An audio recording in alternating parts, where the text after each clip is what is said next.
What's going on, YouTube? It's James with ChiHammer Fantasy Battle Reports, and I got another battle report for you today. It's the Road to Novi Sad number, I don't know, 7, 6, 8, something like that. I don't know. It's on there down below. But it's the ESC round number 4. Guys, my day 1 ESC, I got a one tie, one win, one loss. So basically, it was a tie day. I actually am up a little bit because the win was a 20, but the loss was a 3, so I'm up a little.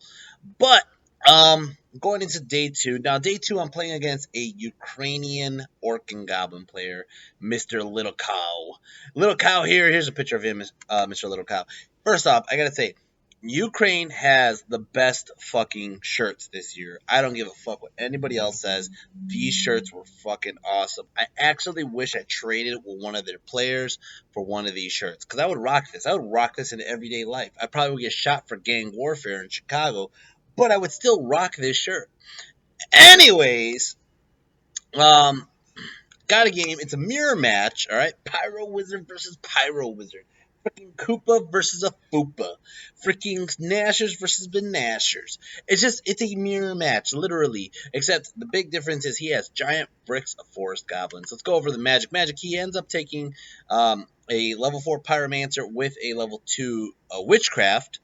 And for the record, guys, this is actually the second time I'm recording this. The first time the audio came out weird. If it comes out weird again, I'm just going to say fuck it and still put it up. You guys are just going to have to hear my voice like I'm underwater. But let's go over what his side, my side. Let's see how it goes. Right here, I deployed everything. I took first turn. It's basically a encircle scenario. So we have I took big flanks, small center. We're playing secure the target. So we have our two points secure to secure. I put my point first in the center. Now I put it in the center, and I put my point in the center. But basically, you could only grab it. This is how I'd put it: is you could only grab it 6 inches if you're on the left side of the building. On the right side of the building, it's like 7 or 8 inches away now, because you can't. I just don't want people to get into it unless you're right by the fucking building. That allows my black orcs to just go up in the center, take it, whatever. I'm assuming that's what's going to happen, is we're going to fight in the middle, right? Well, my opponent, he saw how I deployed. I put the spider on the right side. I put the squigs on the right side. I was hoping for them to just be fast flankers, go up that way. I put Bazooka and Baxter on the right as well to help protect Koopa. And I put the dogs in the center because dogs are about to just run behind the building. He had the same exact idea, by the way. I got the 2 bolt throwers. I got the K-Pack on the left. Now, the K-Pack on the left was meant for his giant spider or anything that he would put towards the center. But basically, what he ends up doing, though, is something really brilliant, which is he just put everything on the right side near his secure target, and he just said, fuck the center. That's basically what he said. So let's go over that really quick. Here's a picture of his squigs. He has 2 units of 24 squigs. Yeah, I think it's 2 units of 24 squigs. He has a unit. He has a unit of grotlings, 3 grotlings. He has 5 war machines. 3 of them are bolt throwers. 2 of them are doom divers. He has the big fake Foopa, and he has 2 giant bricks of forest goblins. He has a unit of orcs with bows that I didn't even realize had bows until I started getting shot. And this is how he deployed on this side over here.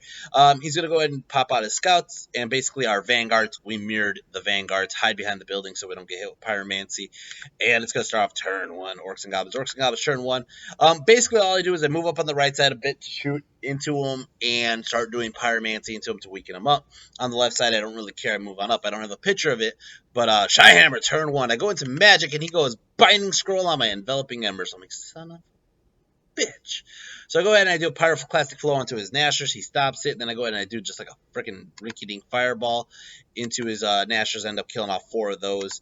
The attribute, I ended up hitting his dogs here. Kill 3 dogs with the attribute. I did this on purpose because his dogs were just literally like an inch or 2 away from his general and BSB.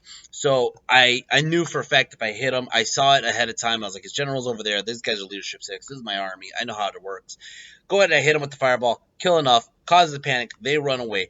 Problem is they end up rallying on the other side and becomes an issue later. Over here shooting with Koopa. Koopa's going to shoot into some damn squigs. Kills off a couple more. As you can see, he lost 6 squigs in this round of magic and shooting.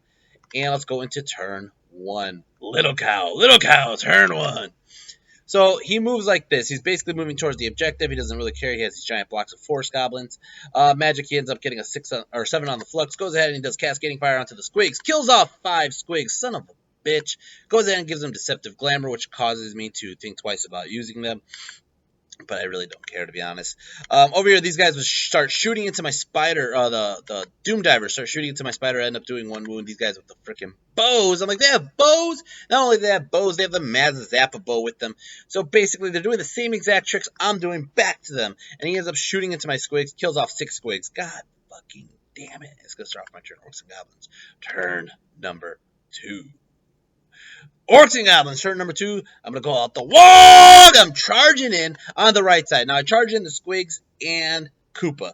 The way I'm going to work it is I'm going to bob and weave. I'm going to have the squigs going first to the right side, the Koopa going to the left. If I do it that way, Koopa's going to have a maximum number of attacks without taking a minimum amount of damage back. I really don't care if the squigs die. Koopa's going to do great. Overrun, I'll go into the freaking squigs.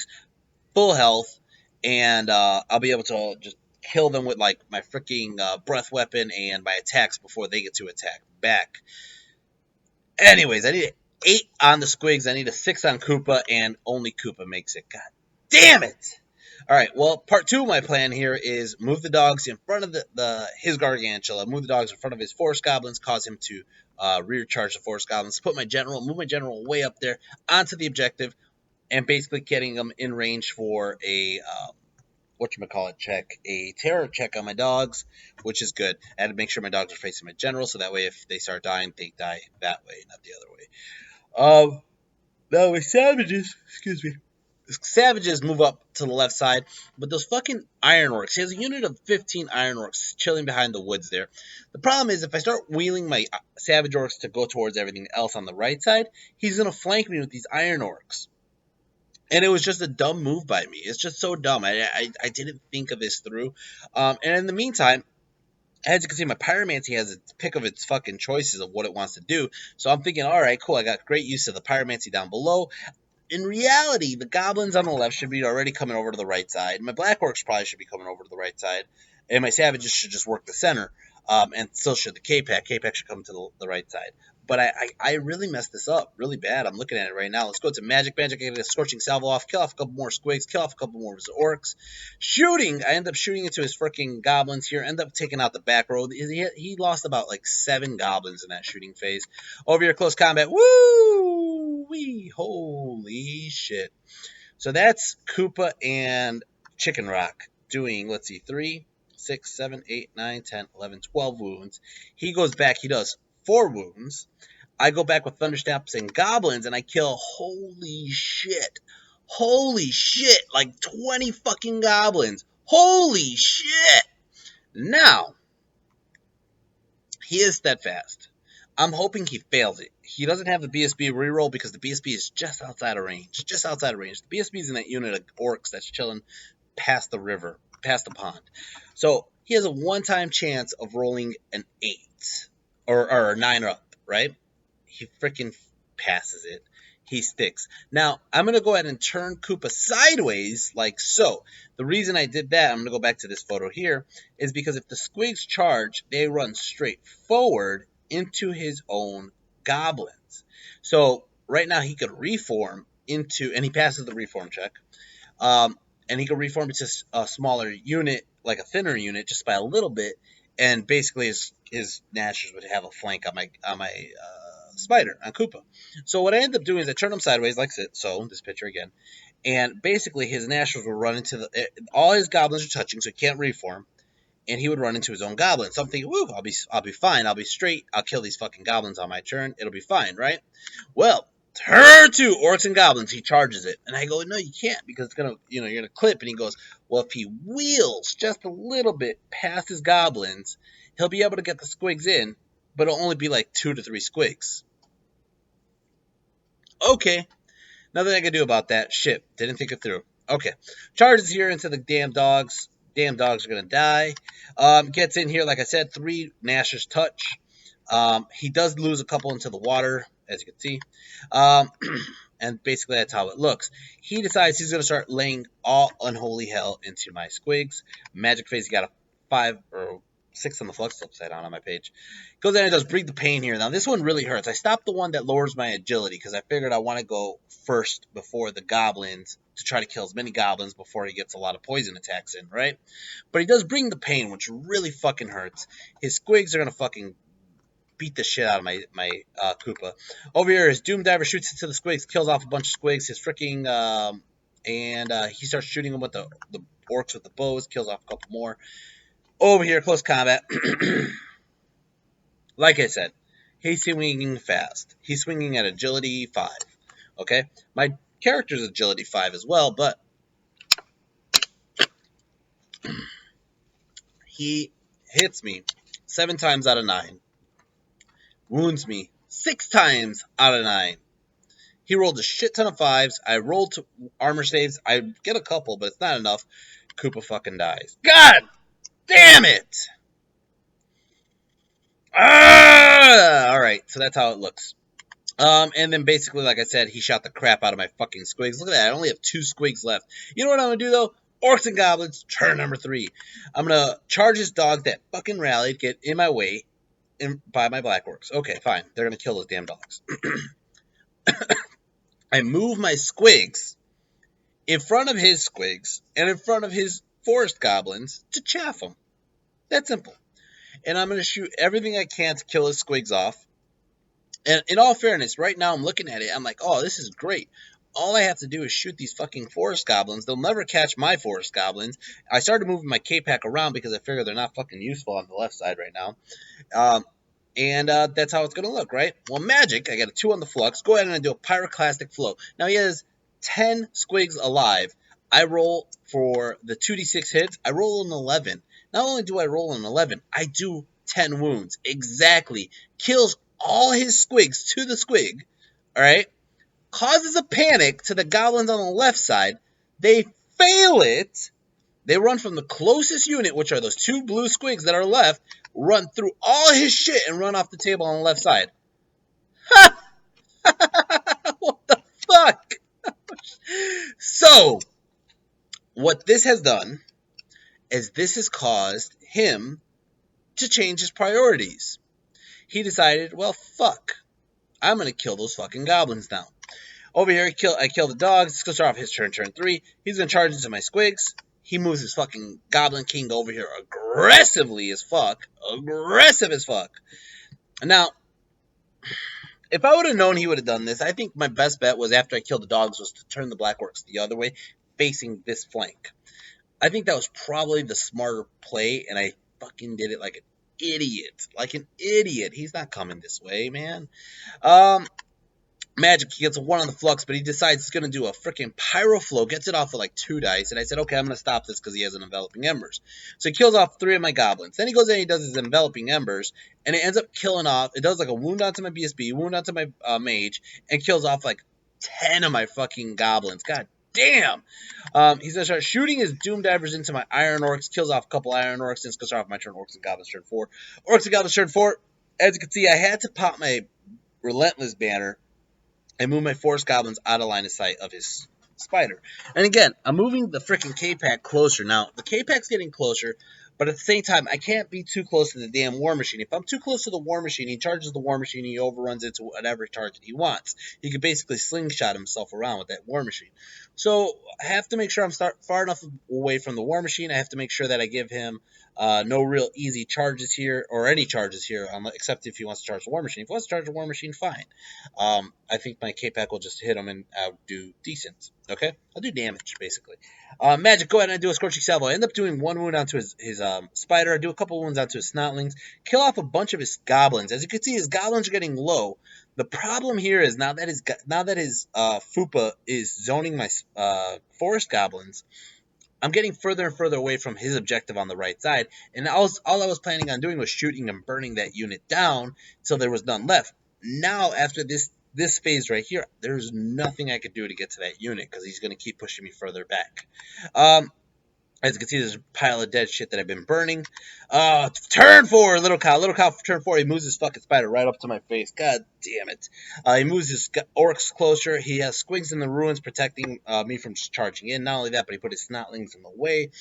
And that's how it looks. Magic, he got a 5 on the flux. This is a horrible magic face for me, by the way.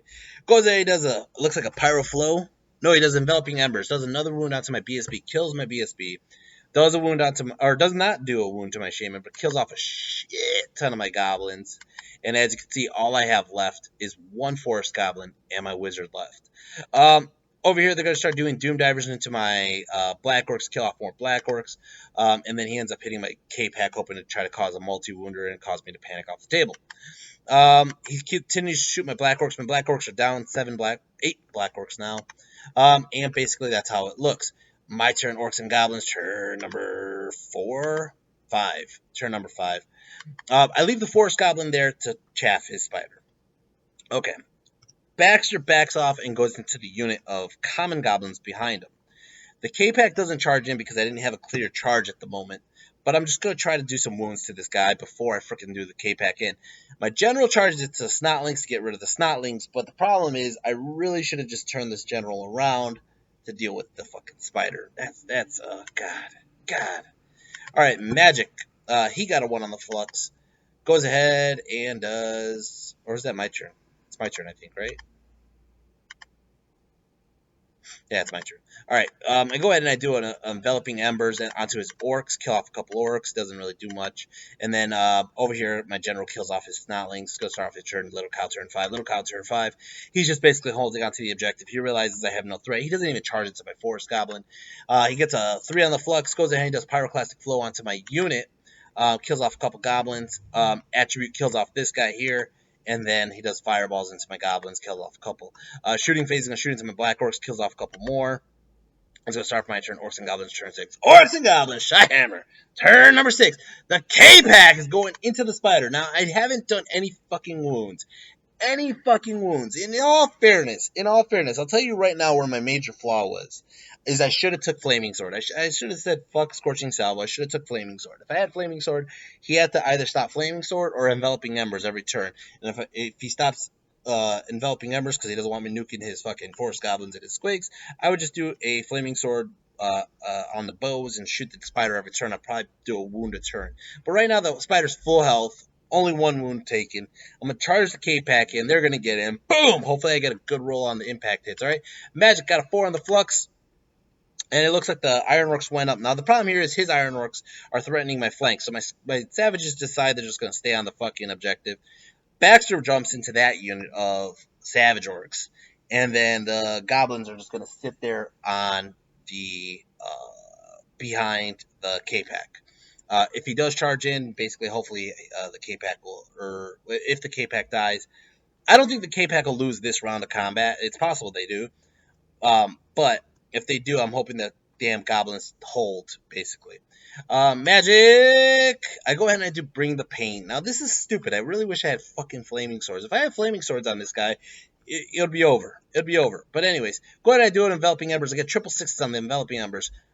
I freaking kill half his squigs. Okay, great. But I have to take the fucking miscast on 666s when I'm already taking a wound from Pyromancy. And now, I luck out, and I only take 1 wound. Holy shit! God damn, over here, impact hits. Oh, he's telling me by now. I swear to God, several opponents say this to me. They're like, come on, you lucky motherfucker, let's see what you roll. Because they know I'm lucky. Alright, and I roll the dice, and look at this. 5, 5, 6. Koopa's dice! Holy shit! 19 impact hits. 5s to wound. I should be able to kill this bitch, right? No. He fucking lives with 2 wounds left. I do a good chunk of damage, though. He kills 2 of my chariots. He wins combat. I stick on a leadership 9, barely. And it's going to start off his turn 6. His turn 6, he's going to call out the Wog here. He's going to try his long bomb charge with the Ironworks into my Savages. I wish those Ironworks weren't there. I wish the Ironworks were on the other side. It would have been a totally different game. But... they don't make it anyways. He basically, at this moment, he realized he couldn't grab my objective at all because of the where I put it on the side of the building. So he just was stuck on that side. He's gonna have his objective on his side. I'm gonna have my objective on my side. And basically that's how it looks. He's gonna start shooting to my black orcs. This becomes the second strategy. Second strategy is to kill everything he can into the black orcs. So he shoots them with bows, kills off 2, or pyromancy, kills off 2. Goes ahead and shoots them with bows, kills off more. Does every war machine, kills off pretty much all of them except for one remaining black orc. Over here, kills off the K-Pack, and that's the end of the game. Guys, this game was real crucial for me for a couple reasons. I'm going to explain it really quick.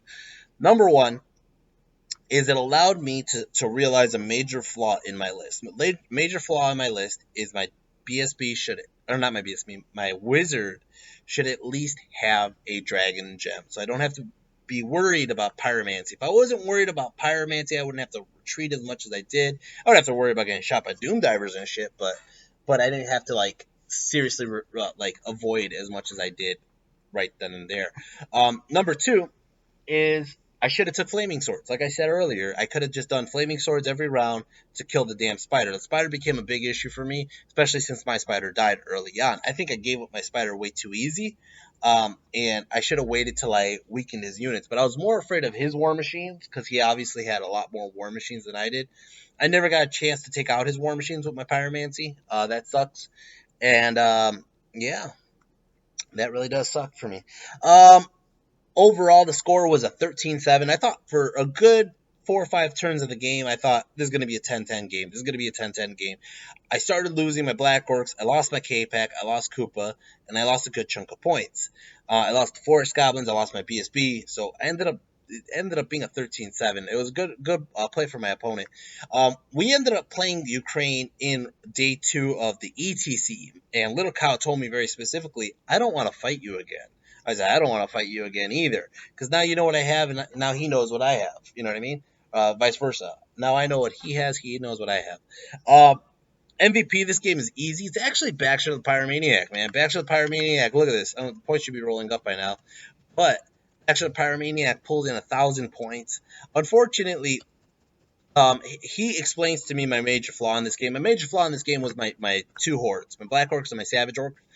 Too slow. And once I put them both on the left side, he just decided, I'm not going to fight you on the left side. I'm going to fight you on the right side.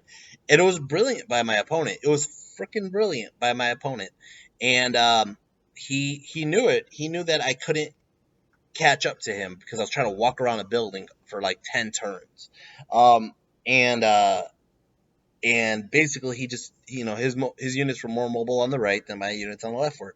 I think that if I was to play this game again, it would be vastly different. Of course, vastly different. But I think my opponent played it really smart. And Ukraine actually ranked number 6 in the freaking ETC. They were an underdog team. I think most people didn't expect much from them, and they ended up performing really well. So I got to give them a lot of credit. I got to give LittleCow a lot of credit. I think he did really well in the ETC as well. But anyways, that's all I got for this game. All right, let's go over some pictures for the next game. Let's see what I have going on here. My next game is against this guy, Sigborn. I'm probably butchering his name. So he's from Norway. He's their actual Warriors of the Dark Gods player. And this is going to be a really cool, bloody game as well. And again, it's another learning experience game for me. But the number one game that I really am excited to get to is this game right here against Paul. And just to give you guys an idea of who Paul is, as he was introduced to me, I should say, is the best dwarf player in Switzerland. Okay, so I'm going to go ahead and play a game against the best dwarf player in Switzerland. Not only that, but Paul in the ETC, the guy who was ranked the most points in the whole tournament was Frederick. And let me double check this. Let me double check this and make sure I'm not just blowing smoke up somebody's ass that didn't do anything. But he fought Frederick in the last round, and Frederick had a perfect score. He had 20, 20, 20, 20, 20, 20, 20, 20. And then the last round, he fights Paul. And Paul freaking almost tables him. He got 19-1. Yep, that's exactly what happened. Paul Berklas. So basically, that's just to show you how good of a player Paul is. I got a game against him, and I want to. It's a very. I don't know how to put this. I'm trying to think of the words. it's an important game for my mentality going forward into the ETC, and you'll see why. And I didn't know that he was going to beat Frederick. I didn't know he was going to beat like the top dog at freaking ETC. But regardless, it's a game that it made me think a lot, and I'm looking forward to doing it. And Philip actually sent me a message this morning saying the same thing. He's like, "I'm waiting for that game of you and Paul." I'm like, "Yeah, me too, man." Anyways, so I got one more ESC game. I got the game against Paul, and then I'm going to start doing my ETC games, guys. All right. Hope you guys enjoy this. I enjoyed making it, and until next time, MVP. I already told you that. If you guys like my content, hit like, share, and subscribe. If you want to show further support, you can always go onto my Patreon. The link is down below. $1 a month really does help out, guys, if you guys would like to. And then if you would like to just do a one-time donation, my PayPal is down below as well. And yeah, I think that's about it, guys. Until next time, take care and peace.